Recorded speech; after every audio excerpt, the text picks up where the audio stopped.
चिन्तयामास विक्रान्तो न चेमे निवृत्तं मनः सम्भाषणार्थं च मया जानक्याश्चिन्तितो विधिः श्वागूणां हि वंशस्तु ततो मम पुरस्कृतः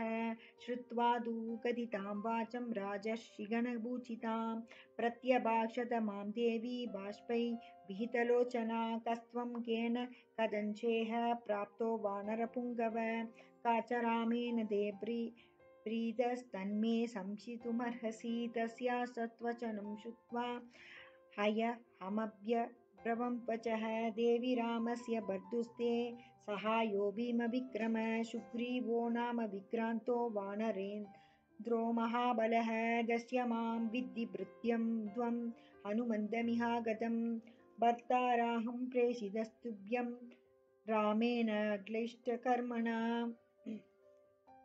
इदं च पुरुषव्याघ्र श्रीमान् दाशरथि स्वयम् अङ्गुलीयमभिज्ञानमदादुभ्यं यशस्विनी तदिच्छामि द्वयाज्ञाप्तं देवी किं करवाण्यहं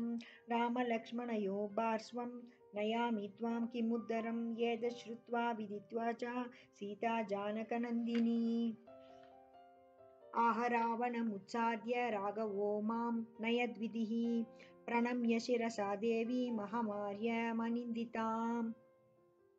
राघवस्य मनोह्लादमभिज्ञातमयाचिषम्